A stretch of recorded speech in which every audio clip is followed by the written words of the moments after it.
Distinguished guests, ladies and gentlemen, it is a pleasure for me to be back in Lebanon for the second time in 3 months. Lebanon is a country that is known for its ancient and rich history, so my colleagues and I are delighted to be in your beautiful country and university. When I was here in April, I experienced firsthand the friendliness and hospitality of the Lebanese people. You like to get together and socialize with family and friends. And I noticed there was lots of life in the restaurants until very late in the night, something that we really don't see in Canada. And it reminded me when I was a graduate student, which is a long, long time ago in Ireland, and my wife and I shared a house with some Lebanese students, and they liked to party, and sometimes they had music that could be a little loud, but we never complained because before every party, they made sure to bribe us with some good Lebanese food. So that's...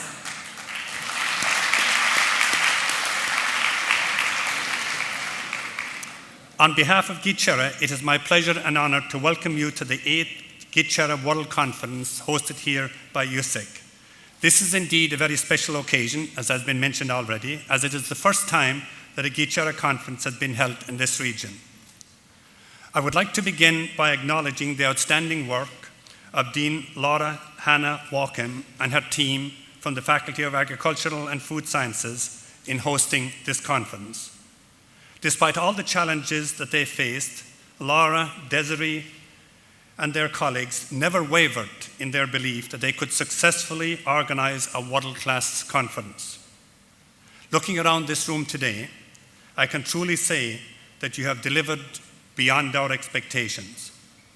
So I would think it's appropriate for all of us to join in a big thank you to everyone at USEK for your initiative, hard work, and dedication in organizing this international conference. So a big hand to everybody involved.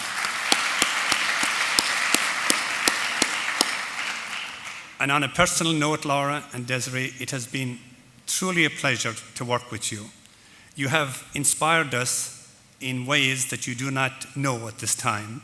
And your remarks earlier about the future of GCHERA and about going to loftier heights, I think that is possible, and it's possible because of people like you and Desiree and others that we have had the pleasure of working with over the last year or so. So well done. USEK is an institution which has shown over the years its commitment to excellence in education, and this is why we choose to be here in Lebanon and your campus. We are here to learn from you and share our experiences for a world of prosperity and justice. We also hope that holding this GCHERA conference in Lebanon will be a catalyst to engage more academic institutions, students, faculty, and administrators from the Middle East to work with GCHERA in finding ways to influence positive change in agricultural education, research, and outreach in a world that has changed so dramatically in the past few years. We are aware that the progress of our countries depend on quality education and research, and we want to partner with you to continue improving the life conditions of the people of the Middle East. It is indeed a testament to the resilience of the people of Lebanon and this region that you overcome obstacles and challenges on a daily basis that would be insurmountable to others. This resilience is also seen in the lives of the many immigrants from Lebanon who are agents of positive change in their adopted countries throughout the world. The theme of this conference, nutritional security and environmental sustainability for human health, is certainly very relevant today, as we have heard already. The world population is going to grow by an additional 2 billion in the decades ahead, and this will challenge our ability to provide nutritional security while ensuring environmental sustainability. Agricultural and life sciences universities have a critical role to play in providing the human resources and the research and innovation needed to meet the challenge of feeding a rapidly growing world population while at the same time reducing the environmental footprint of our food production system. Clearly, environmental sustainability is critical to ensuring a healthy human population, but it's also the foundation for the long-term sustainability of all life on this planet that we call Earth. There is no planet B, so issues relating to water, biodiversity, and environmental degradation will continue to be front and center in the decades ahead. especially as we are faced with the additional uncertainty associated with climate change. Clearly, huge challenges that make a compelling case for working together as a global family, as the solutions to these challenges is beyond the power of any country, region, or continent to address on its own. Paradoxically, at a time when billions are facing food and nutritional insecurity, we also have a growing global challenge relating to spiraling levels of obesity that is associated with dramatic increases in the incidence of diabetes, heart disease, and other chronic diseases that are placing a huge burden on our healthcare systems. We believe that the answer is to transform our healthcare system from the current disease model, where most resources go to treatment of the diseases that are often preventable, to a system with a focus on maintaining a healthy human population where nutrition plays a key role and agriculture is seen as a solution provider. Before closing, I would like to say a word about GCHERA. GCHERA was established in 1998, and initially its membership was made up of individual universities in the agricultural and life sciences area. 4 years ago, the governance structure was changed so that instead of individual university membership, its membership is now made up of higher education associations who themselves represent individual universities in the agricultural and life sciences area. The mission of GCHERA is to encourage and support global cooperation among agricultural and life sciences higher education associations and their member universities. GCHERA provides a unique global forum for sharing of best practices in education, research, innovation, and outreach.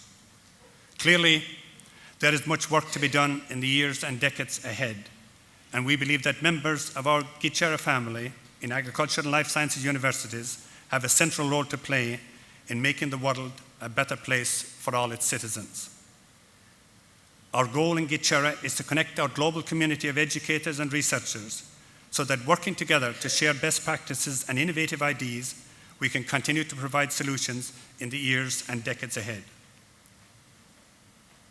Clearly, the task is a daunting one, but I think we can take inspiration from what agricultural science and innovation has achieved in the past. In 1960, the world population was a mere 3 billion people. If you asked anybody at that time whether we could feed 7 billion, I think the answer that most people would have would be no. Yet, security challenges that we face that have been referred to already, the reality is that we are for the most part producing the food that is needed to feed today's 7 billion people. So as we look ahead to the challenges associated with nutritional security and with environmental sustainability, I think we can take heart from that. Also, I would like to say a word to the young people here today. When you consider what contribution that you may make as individuals to our society, to our world, what is more important than helping provide the nutritional security that every living human being requires? And what is more important than helping to ensure environmental sustainability? So I would encourage you to think about what role you might play, and as Laura has mentioned, to have the courage to follow your convictions, and by doing so, there is no question, but you will truly make a difference. Thank you all for being with us here today at this global conference. I am confident that working together, we can truly make a difference in helping solve the twin challenges of nutritional security and environmental sustainability. The organizers of this conference have done a superb job in putting together an excellent program. It is now up to all of us to make sure that our work over the next few days will have a lasting positive impact. Thank you very much.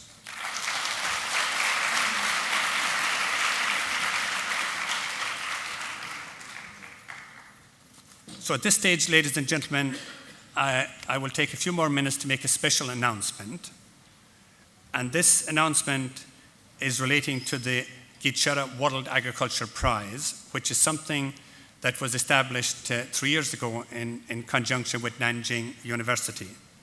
The purpose of the GCHERA World Agriculture Prize is to encourage the global development of the mission of higher education institutions in education, research, and innovation in the agricultural and life sciences while recognizing the distinguished contributions of an individual to this mission.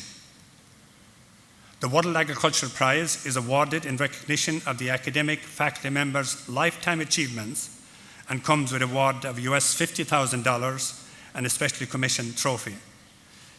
The first year that it was awarded, which was 2013, Professor Ronnie Kaufman from Cornell University was the recipient of the award, and last year, Professor Paul Vleck from Bonn University received the award. I'm delighted to announce that this year's World Agricultural Prize recipient will be Professor R. Paul Singh from the University of California, Davis.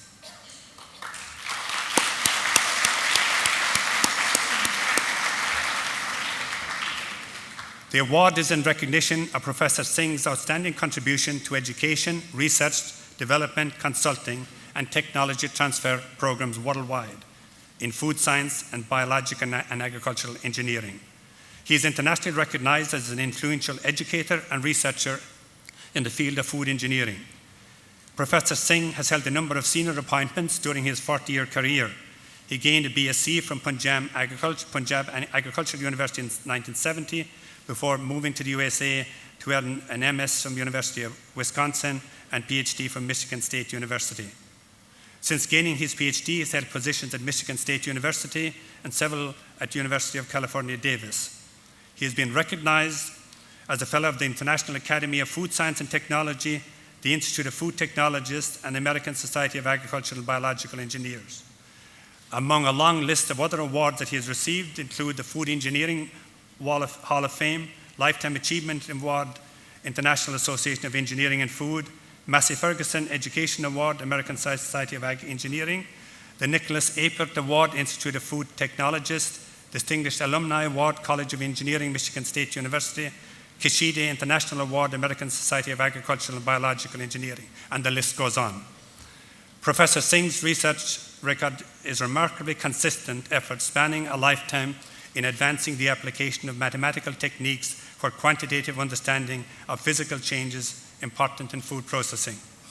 Along with his co-workers, he has produced over 270 refereed publications, 200 research reports and articles, books, patents, and so on and so on. He has effectively converted research results from his laboratory to industrial practice. His studies on food freezing led to the development of computer software that is now used by operators of industrial freezers for improving energy efficiency. This software is also distributed worldwide by the World Food Logistics Organization.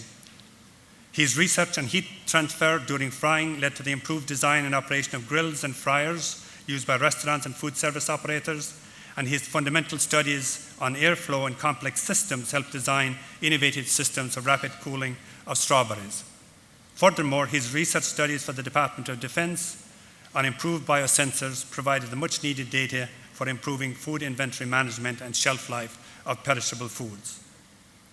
Professor Singh is a world leader in food engineering education, having established and evaluated food engineering programs at institutions in Brazil, Chile, China, Costa Rica, India, Indonesia, Malaysia, Morocco, Peru, and so on. His joint authored textbook, Introduction to Food Engineering, is a standard for food science and technology curricula throughout the world and is now available in 5 languages. Professor Singh pioneered the use of the internet in teaching food science with a seminal paper published in 1996 in Food Technology. He remains at the forefront of those developing web-based course materials in food science engineering. As of March 2015, his 115 video tutorials have been viewed over 100,000 times by individuals from 184 countries. More importantly, in the past year, the tutorials have been watched for more than 6,000 hours. Professor Singh's distinguished career is an example to others and is particularly timely as we face the challenge of ensuring food and nutritional security for our rapidly growing world population. Professor R. Paul Singh is indeed a worthy recipient of the GCHERA World Agricultural Prize. Our warmest congratulations to Professor Singh.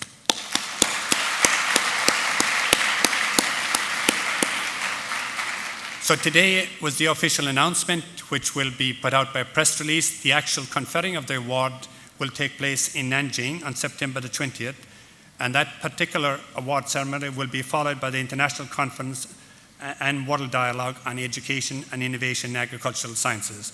I hope that at least some of you can join us in Nanjing. Again, thank you for your attention this afternoon, and thanks again to the organisers of this wonderful event. Look forward to working with you over the next couple of days. Thank you very much.